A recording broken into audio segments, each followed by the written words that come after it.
Hey y'all. In July 1863, a small town in south central Pennsylvania was home to the bloodiest battle of the United States Civil War. Sadly, it seems many of those soldiers don't yet realize that the war is over. These are the ghosts of Gettysburg. I'm Candace, and I'll be your guide.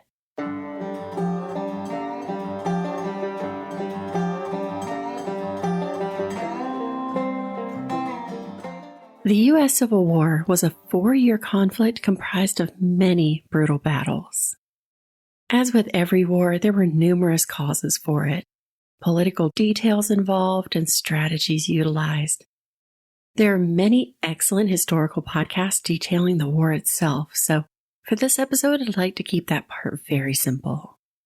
The northern states, also called the Union, and the southern states, the Confederacy, were fighting amongst themselves for many reasons, the most notable being the Union and President Abraham Lincoln were pursuing the abolition of slavery.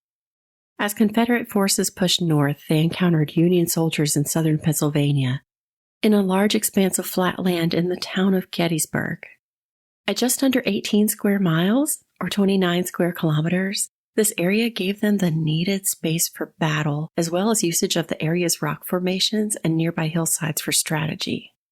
What the Confederacy didn't expect, however, is that they were vastly outnumbered, with the Union overpowering the Confederacy by 22,222 additional men. The Battle of Gettysburg was a 3-day-long bloodbath, the battle with the greatest loss of life over the 4-year war. By the end of those 3 days, roughly 50,000 soldiers lay injured or dying. Total casualties were just over 7,000 total deaths, more than 33,000 wounded, and over 10,000 soldiers missing and never recovered. With losses this great, it is unsurprising that every nearby home, church, hotel, any available building really was turned into a makeshift hospital, with every able-bodied person, mostly women, working as makeshift nursing staff. Limbs that had been amputated en masse were piled in large heaps to be buried in mass graves. Bodies lie scattered on the battlefield, rotting in the heat of the summer sun until graves could be dug. In addition, approximately 5,000 horses and mules also fell in battle, adding to the burden of burial and cleanup. The animals were burned in large pyres that left a lingering stench over the town. The local cemetery was so busy digging graves that the wife of the largest cemetery's manager dug over 100 graves herself while pregnant in an effort to help. Interestingly, upon recovering the fallen soldiers, a few of them turned out to be female soldiers disguising themselves as men to fight in the war. Of course, I don't need to explain that these numerous casualties of battle, particularly when suffered under the strife of a fight to the death with their own fellow countrymen, along with a rapid burial barred of any last rites or other luxuries, is the perfect storm for hauntings. Author Mark Nesbitt, an author and historian who specializes in stories from the Battle of Gettysburg, says, quote, "Acre for acre, Gettysburg is probably the most haunted place in America," unquote. Currently, the battlefield is in preservation as Gettysburg National Military Park, preserving much of the battlefield grounds, while those surrounding buildings that were utilized as short-term hospitals have resumed their use or found new purpose. But many of these locations have reported some unusual occurrences. Visitors to the battlefield area and the town itself report hearing the cries of wounded soldiers, gunfire, cannon blasts, mysterious Civil War music playing, the clopping of horse hooves, as well as seeing phantom apparitions. Sometimes a person feels that they are seeing or interacting with a Civil War reenactor, a popular hobby, only for that person to then just vanish. Phantom smells are often occasionally experienced, such as the stench of the burning horses. The odor of the decaying soldiers was said to be so extreme that people could only walk the streets of Gettysburg if they held a handkerchief with peppermint oil to their nose. Sometimes people still get a whiff of peppermint or vanilla while in the town. It is even said that spectral soldiers have appeared in the background of photographs, with or without their horses.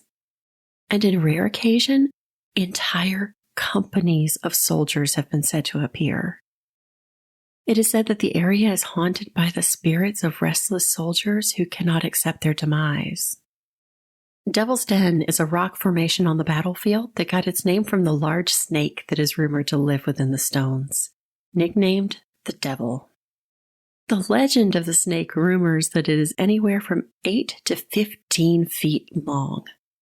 Interestingly, the darkness of Devil's Den isn't something that originated with the battle. Early accounts of the area suggest a Native American battle was fought at Devil's Den and the surrounding area called Round Top. This battle is reported to have been called Battle of the Crows. Author Emmanuel Bushman wrote an article dating back to 1800, mentioning, quote, many unnatural and supernatural sights and sounds, unquote. He wrote that the early settlers report seeing Native American spirits in the area, and that on a quiet night, you could hear what he called native war whoops without explanation. The area just held an eerie feeling, with most troops' letters home mentioning the ominous feel of the rocks, or referring to it as a, quote, desolate and ghostly place, unquote.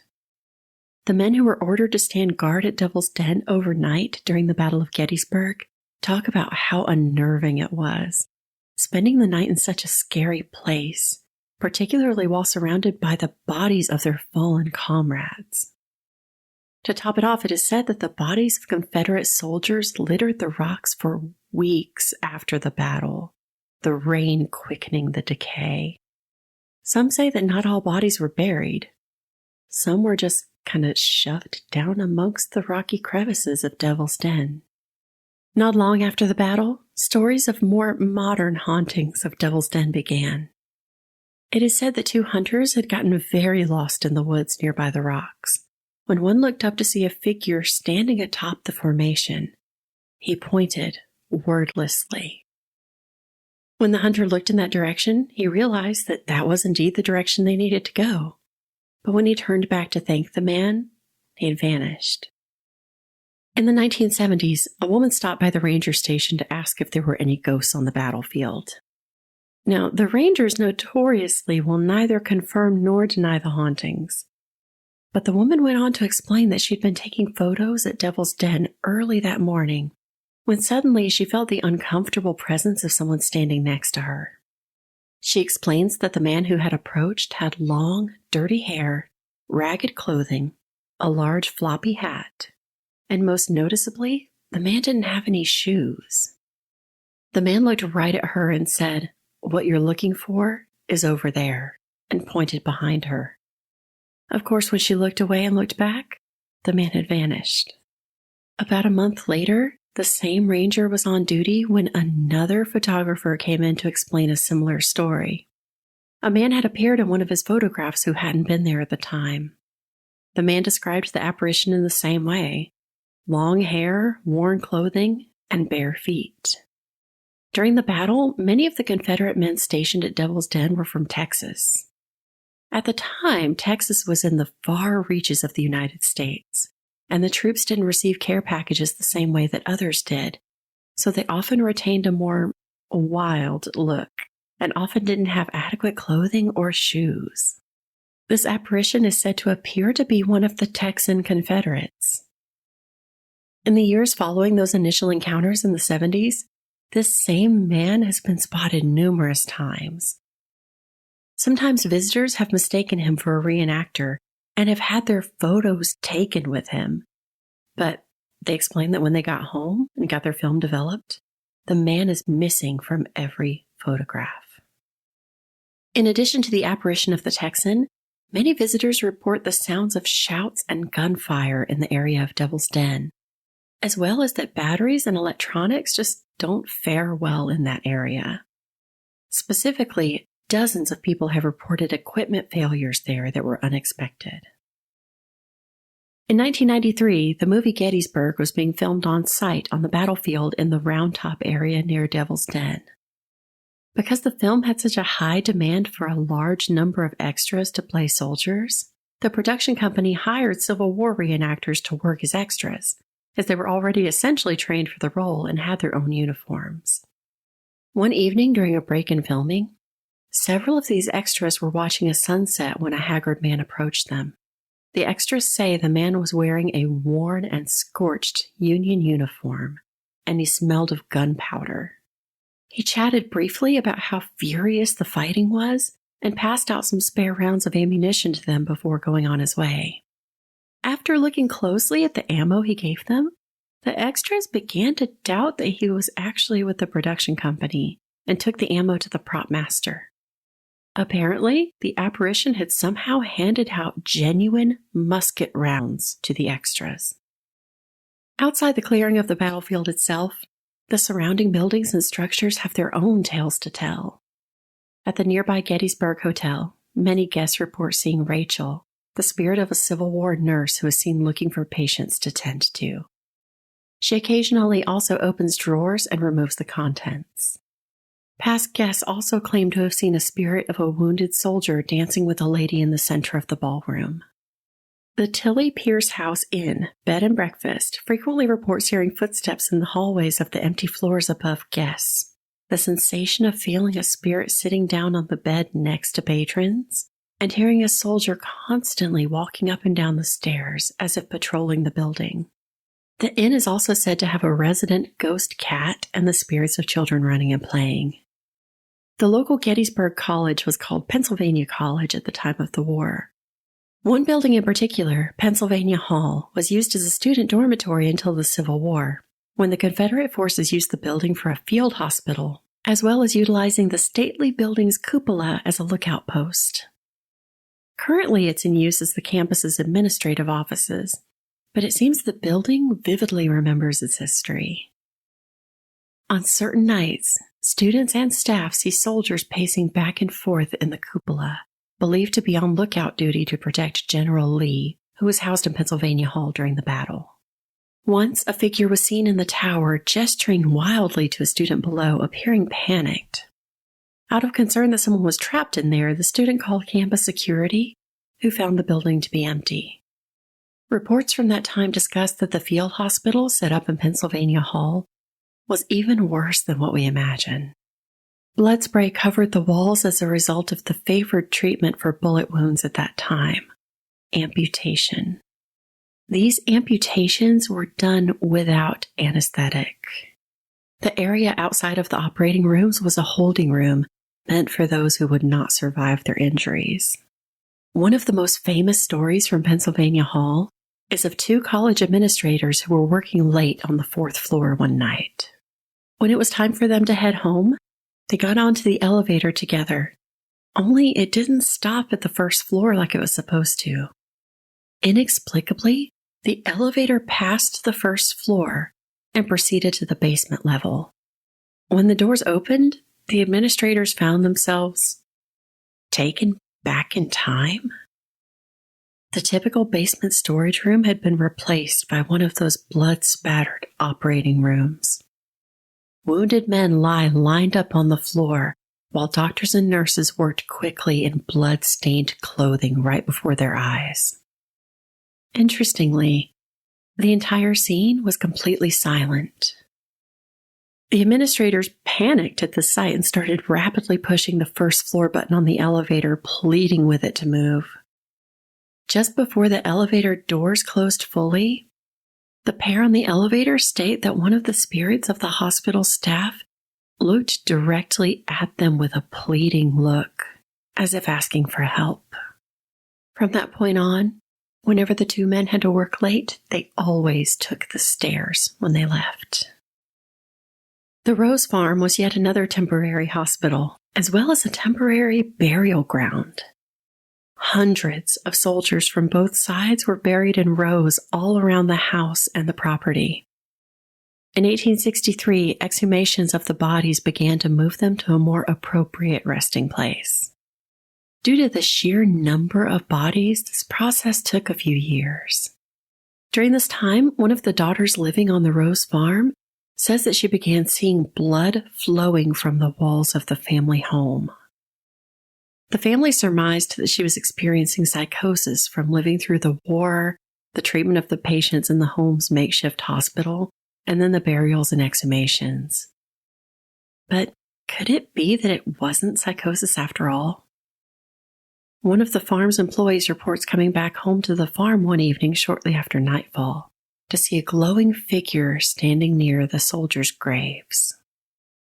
After the battle was over, it was apparent that there was a need for care for the many orphans of the area. Many children lost their fathers, and their mothers may have been emotionally or financially unable to provide care from that point on. Hence, the National Soldiers' Orphans Homestead was built.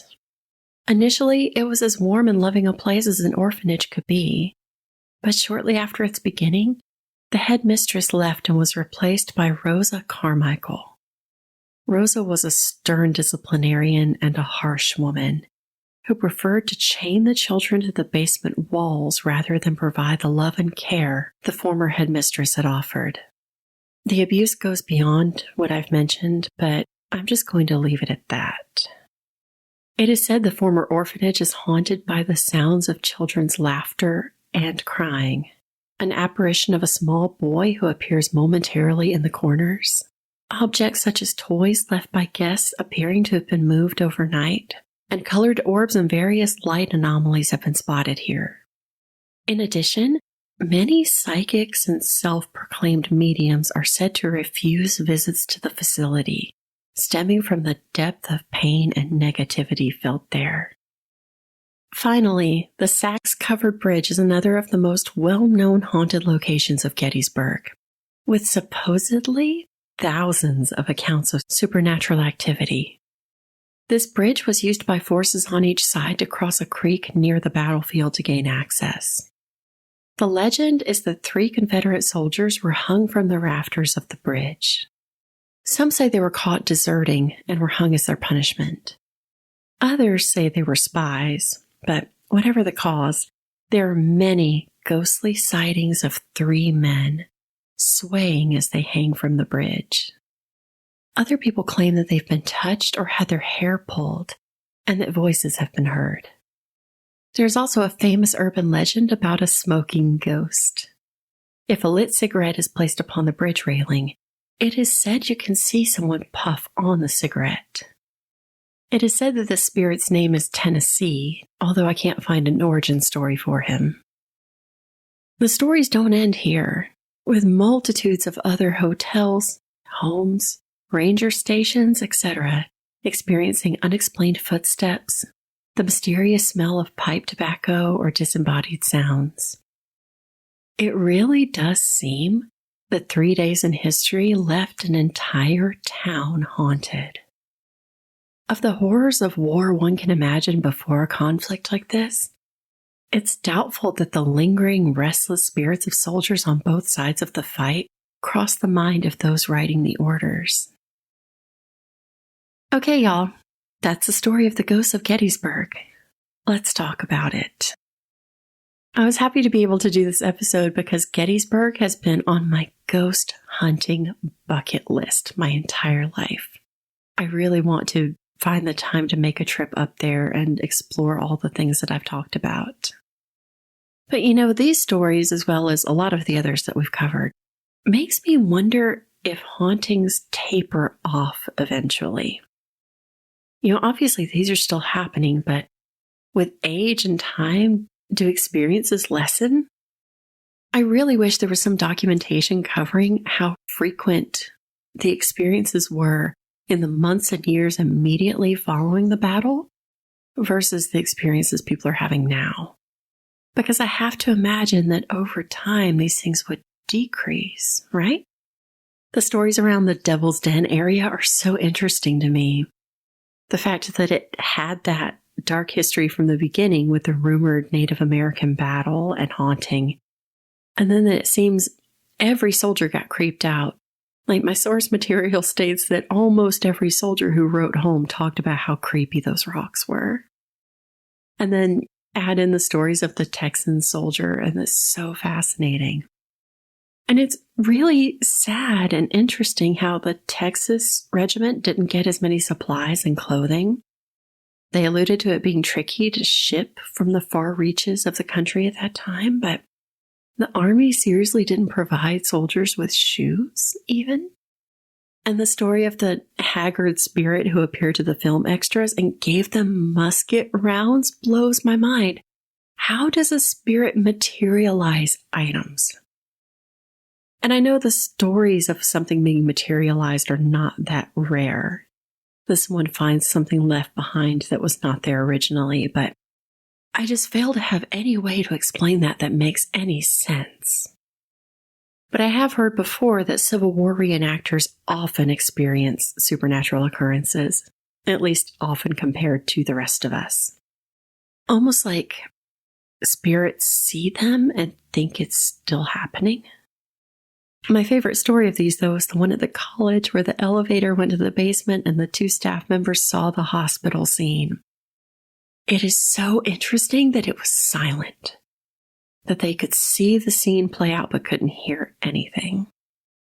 And of course, it lends credibility because 2 people together both saw the same thing. My personal theory on ghosts, and not an uncommon one, is that there's a little tear in the fabric of time. But time is not linear, and sometimes we can just catch a glimpse of something happening at a different point in time. And that's exactly what this sounds like.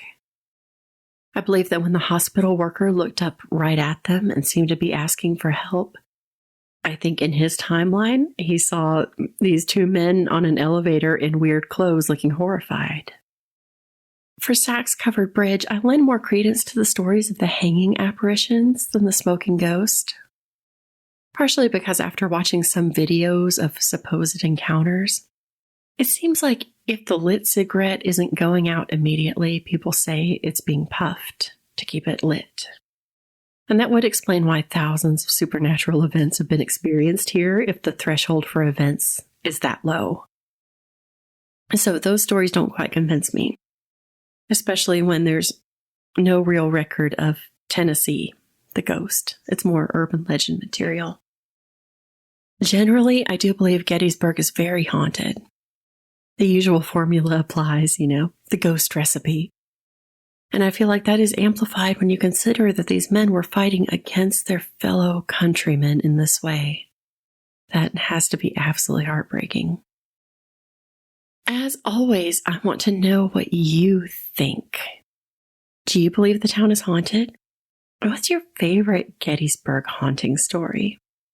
Better yet, have you been fortunate enough to visit? I would love to hear all about it. My apologies for my recurring illnesses these days. One day I will sound like myself again. But in the meantime, reach out to me on social media by searching for Obscure Appalachia. Check out the show's Instagram and Facebook pages for photos from today's episode.